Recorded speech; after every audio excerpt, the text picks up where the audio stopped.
Welcome to From Betrayal to Breakthrough. I'm Dr. Debi Silber, and today we have Gurutej Khalsa. And for over 40 years, Gurutej has been living her destiny and continues to awaken the spirit of all she touches. As one of Yogi Bhajan's original students, Gurutej emerged as a founding practitioner of Kundalini. Through his instruction and spiritual guidance, Gurutej is now considered a foremost authority on Kundalini yoga and internationally recognized as one of a handful of Kundalini's yoga masters. As a prolific writer, Gurutej is an author of 3 very popular books, and when she's not traveling the world and teaching, she can be found at the Blessing Center in the Beverly Hills area. You can also enjoy her blog and suite of online books, programs, classes, or products at gurutej.com. And Gurutej and I have been friends for a few years. She's one of those people who radiates pure energy and love. She's been there and back and has found some incredible tools she teaches that helps others heal from all types of trauma. She also shows us how resilient we are and how life continually gives us opportunities to learn and grow. I can't wait to share her with you. So I am so excited to speak with you, my friend Gurutej. I know we have a very exciting conversation in store. How are you? I am great and really grateful to be here too. Yeah. I'm really looking forward to our chat. So tell me, I remember when we spoke briefly, and we just got into so many topics, really about betrayal, about death and rebirth, about why soul contracts. We spoke about a lot of things. Well, let's just start with betrayal. How do you define it? What do you see it as? You know, when I went through what I considered a betrayal at the time in my life, like a big one, I just all of a sudden woke up one day and I went, I don't want to be on the B tray. I want to be on the A tray. The B tray, it's like, don't want to be down on that tray. And so what I define betrayal as something we think should have, could have, would have happened, and it didn't happen that way.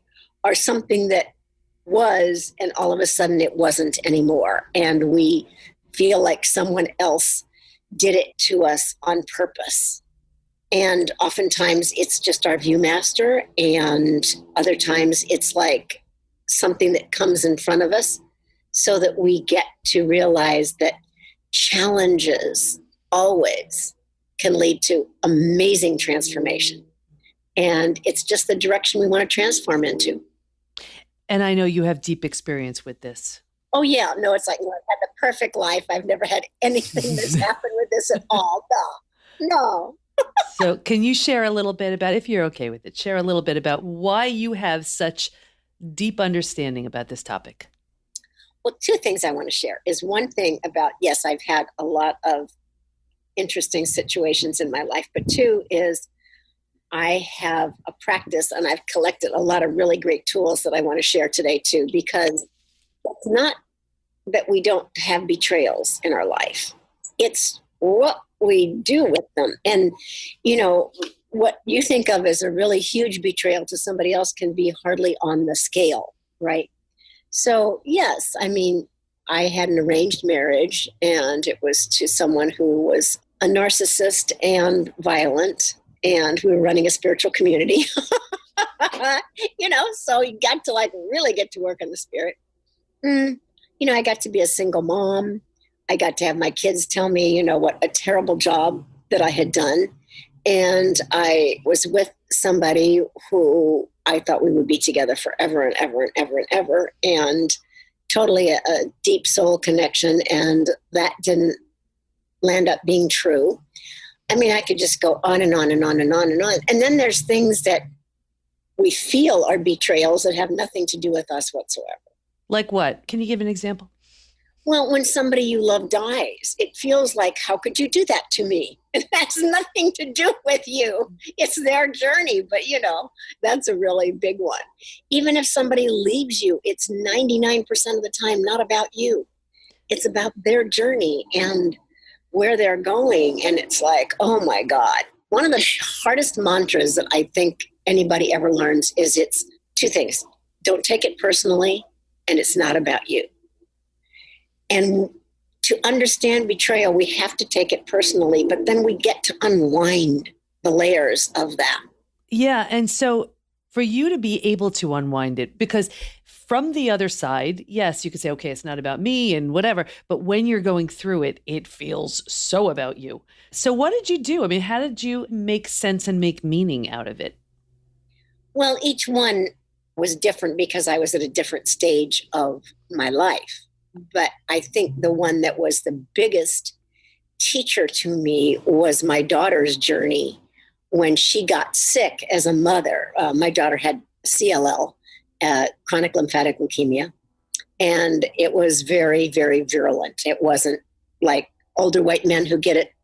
It's really slow moving. They don't even do anything about it. So as a mother, all I wanted to do was go and take care of her. As a human, all she wanted to do was to figure it out on her own. And, you know, she was an intelligent, very intelligent. I mean, she finished high school at 16, college at 20, and she had very intelligent people around her supporting her. She was in med school at the time. She was, she did not want me running there and, in quotes, saving her. And as a mother, it was kind of like, oh, are you kidding me? I can't come and be with you. And I had to learn over and over and over and over on that journey. It's not about you. It's not about you. It's about seeing this human being and realizing, how can I support her in this journey in a way that she can accept, not in the way that I want to do it, do you? Yeah. And I imagine only if you're in that position do you know what that feels like. And I don't know what that feels like. But as a mother, I know all you want to do is help and do whatever you can. So did you have to physically stop yourself? I mean, what did you do to get to that point where you were able to understand that she wanted a different way and to honor her path? It was a continuous journey. I can't say I learned it once and then it was kind of like, I'd find myself in situations. The first one was when she told me that she had this. I was literally at the airport coming home from teaching in Europe. And I was getting my baggage. And to have your child tell you that they have leukemia while you're at the baggage claim at LAX is like, but she had asked me to call her when I got back and she never asked that. So I was like, okay, this is important. So from that moment on, it was just checking myself and having friends even say, oh my God, you've got to go be with her. You can't pay attention to what she's saying. And so I had all these people that were giving me this input and I had to just really breathe and meditate and be with myself and hear the heart of what my daughter was saying and why this was so important for her to do this on her own terms, in her own way, in the way that she wanted it. And, like even the last month of her life, she asked me, she said, you think that I made the right choices? And I was so grateful that at the time I said yes, because you made them from doing all the research you possibly could. And then you made the final decision from your heart. I mean, that was just grace. I could have said something totally stupid in that moment, So we don't know how we're going to deal with these situations. We can look at them and it's like if you find out you have cancer, you can say, yes, I'm going to do this. But when you find out, you don't know what you're going to do. Mm-hmm. And it's the same thing with betrayal. We can look at the situation and go, I have no idea how I'm going to deal with this. And you don't even have a place in your head to put it most of the time. Like there's not a betrayal file. Like, oh, I'll just file this or that betrayal file and I'll deal with it, in another century or whatever. It's like, no, it's on the front burner now. It takes over your life. You can't even believe that anything else has any oxygen to it, right? So how do you learn to, first of all, hear that inner voice and then trust it? Wow, that is such a good question because so many people have no idea what their intuition sounds like or what their heart sounds like or what their soul or essence voice sounds like. And it's just practice, I think. It's being tuned into your breath, meditating every day, quieting ourselves. We're so busy being busy that we lose the capacity to hear our subtle parts of our being. And we were just talking about this right before we got started, how I flew home and I was in JFK, and before I knew it, everybody was honking and they just seemed so stressed and aggravated. And it seems like that's just how so many of us are walking around. So how do you take that busy mind and quiet it? Personally, for me, that's the reason why I journal. And I try to meditate, but I journal because for me, I feel like I'm being productive. I'm meditating as I'm giving myself something to do. So, but how do you do that? How do you quiet your mind? Well, I had a teacher who, only gave us meditations for 2.5 hours. So when you do something for 2.5 hours, you actually get a pretty meditative mind. But I think that it's just every day, showing up every day. I am a big believer in having an altar in your bedroom or in somewhere in your house that you can go sit in front of something that holds sacred things to you. It doesn't matter if it's pictures of your children or a temple or whatever is sacred. And that's really an important thing. You find out that every truly super successful person has the capacity to sit and get really quiet so that they can see the big picture and not be just distracted by the fires, because there's always a fire burning, there's always a fire. So I think that being able to be quiet, and I don't do silent meditations for the most part. I do a lot of breath meditations. I do a lot of sound meditations, but they take you to the same place, which is quiet,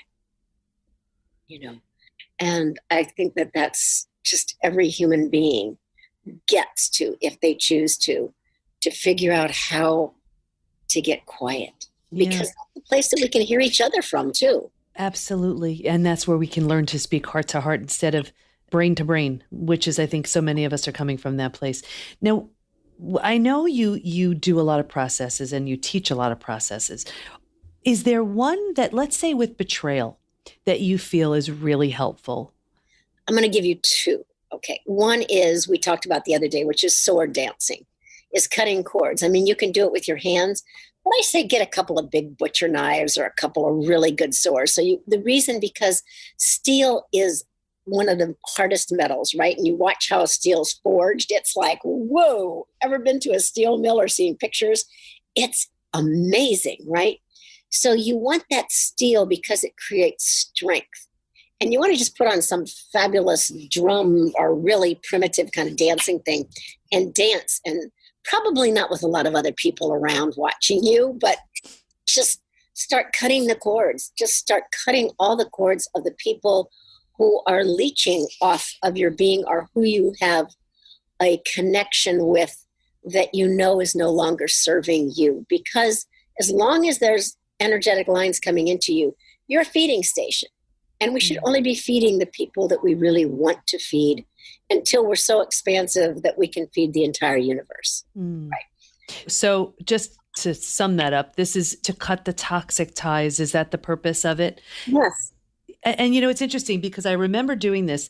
I didn't even know what I was doing. And I had this visual in my mind, and it was of a rope. And you know how a rope has all the small little ties? And I remember every time not reacting or not responding to the negativity of this person, I sort of felt like I was cutting just a little one of those ties, one of those strings to that rope. And I guess in my own mind, without knowing what I was doing, it was kind of similar. I would suggest for those of you who, instead of the steel knives, I can imagine it's very powerful, but if you're a little shaky or unsure about that, using your hands, would that work too? Yes, hands definitely work, but you want to dance and use them like really all your fingers together, really powerfully. And then at the end, whoever it is that that you're really releasing, you want to say, I release you to your own highest good. So you break that interlock that you have with that person, right? Because we set up all these interlocks, and some of them really feed us and some of them do not. And the ones that do not, you want to just let it separate. And so that I found that very simple prayer really helps a lot. Right. And what's someone supposed to feel after they do something like that? Usually a lot of relief, but you want to do it for at least 3 to 5 minutes. Okay. Which sounds like a lot, but think about all the things you do for 3 to 5 minutes. And I suggest that you do this for a series of days, right? Because sometimes it just brings up like how angry you are at this person or how whatever, right? So do it every day. There's a saying that 40 is a really big number on our planet. 40 weeks the child is inside the mother. 40 days is Lent, Ramadan. 40 years the Jews were in the desert. I mean, we're a 40. 6 weeks, Steiner's schools, all the Waldorf schools are on a 6-week. You study a subject for 6 weeks, then you take time off, you let it go into you. So yes, it's do it for 40 days. And if you do it for 40 consecutive days, you start to build a habit. And not a habit of cutting everybody out of your life, but a habit of reclaiming your power, because that's really why you're doing this. You're not doing this to hurt anyone else. There's no hurt intended. It's just to clear your magnetic field, right? And let's say you do this for 40 days. Is it the kind of thing that you do this for 40 days, and then what if you were to see the person you cut the ties to? I would absolutely venture that you will feel completely different about them. But especially if you say that prayer at the end, I release you to your own highest good. I release you to your own highest good. That's wonderful. You're not talking to their head. You're not talking to them in person. You're talking to their essence. And you're saying, I release you to your own highest good. Right. In other words, to your own highest good, but not connected into me, right? Yeah, that's wonderful. What's the other one?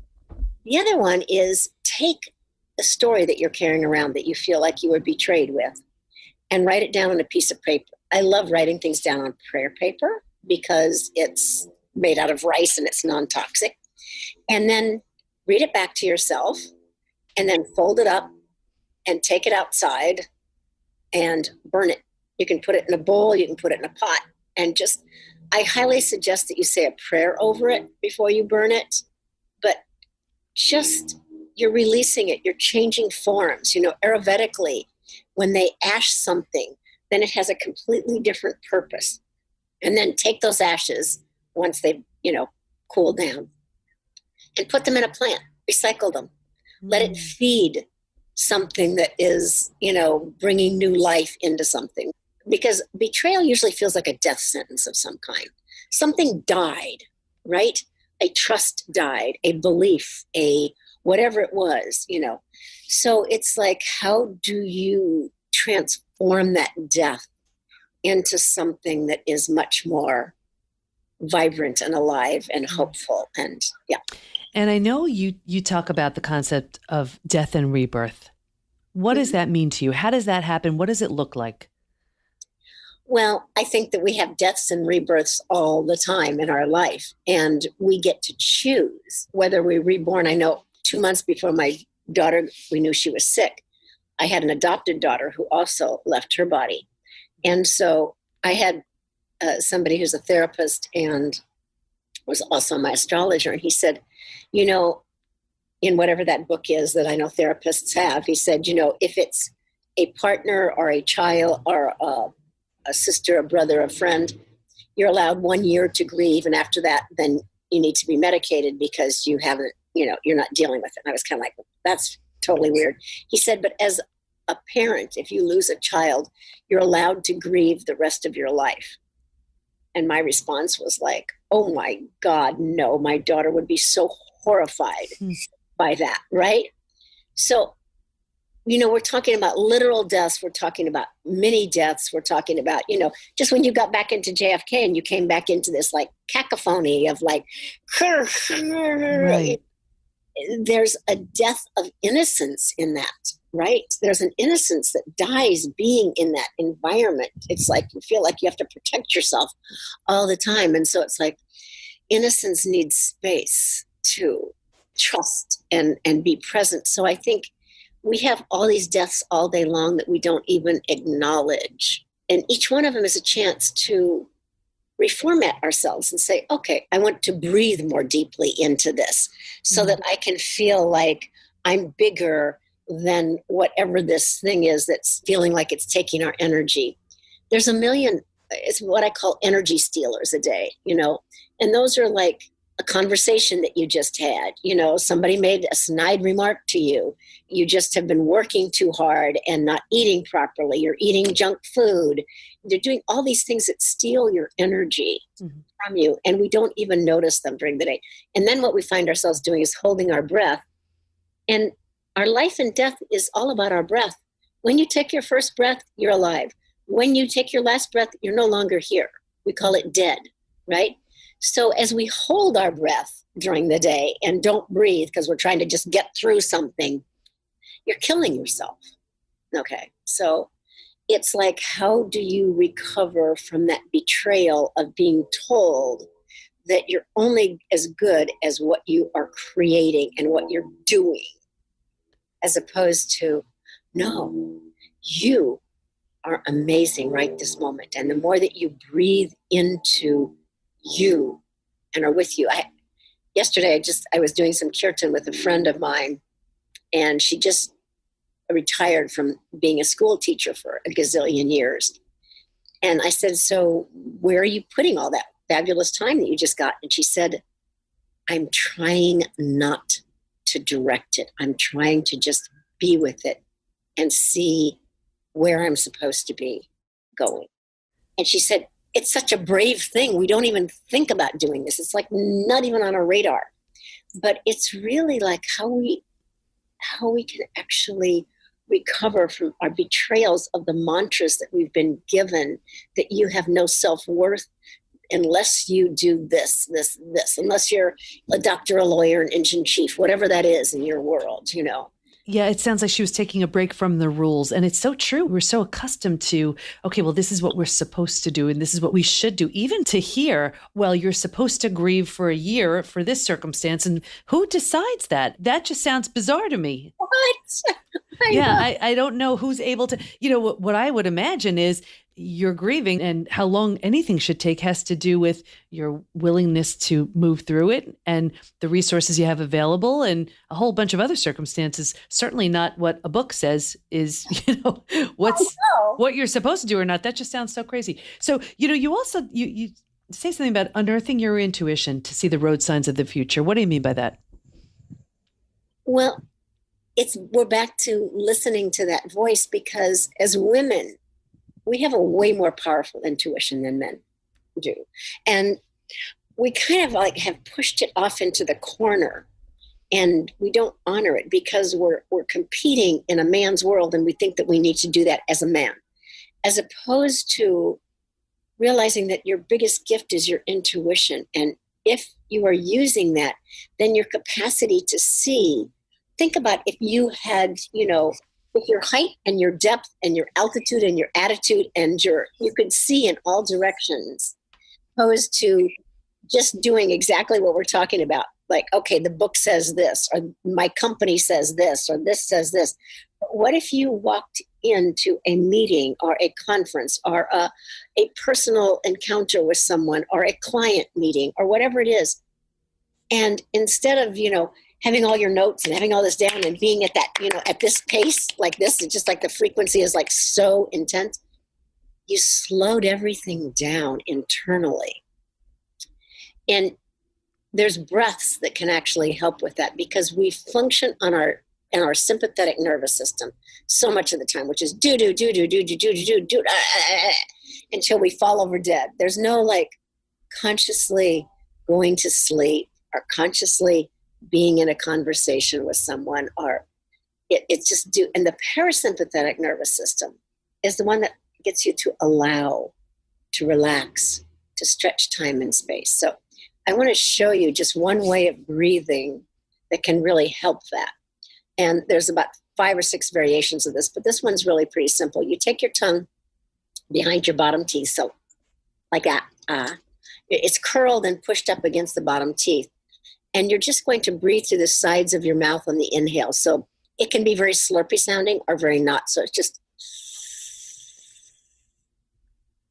as long as you can, and then you exhale out your nose. And let's just do a couple of those together. And, Sure. The people that are listening, I'm hoping that you're doing this with us. If you're not driving your car or doing something like that, you can close your eyes so you can experience it. Because I don't want you to believe anything I'm telling you. I want you to have an experience with it. And if you do, then it's yours. If we just tell you something and you get inspired, in a couple of days, the inspiration's worn off, maybe a week.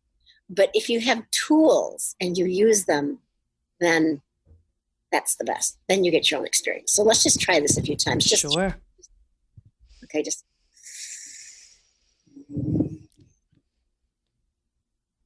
exhale out the nose. And inhale through the sides of the mouth with the tongue pressed against the teeth and just...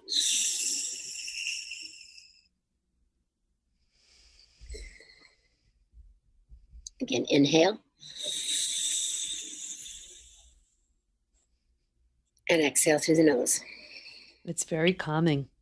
Yes. I'm trying not to make slurpy sounds into my microphone. It's very calming. What do you want to make sure we cover before we wrap it up? Whatever question that you have, whatever is on your mind, that's what I want to cover. I really wanted to be sure to introduce you to everybody because I know you have such wonderful tools coming from this incredible place of deep experience and this huge heart. And I know you have so many gifts to share with everybody. And we'll have everything in the show notes of where they can find you. But I guess if you could leave everybody with just some parting advice, words, suggestions, insight, what would it be? I think to understand that life moves in cycles. And when you're in the depths of betrayal, you feel like you will never come out. You will never recover. You are just in this hellhole that you don't know how to get out of. And I would suggest that now we have tools that we've never had before. We have communities, we have support, you have the capacity to find the people. And I just want to say on these podcasts that Deb is doing, they're really powerful and amazing. Find a person, and it can be her, that you really feel connected to, and then work with them in depth. Get some good tools and realize that you are not going to be here forever.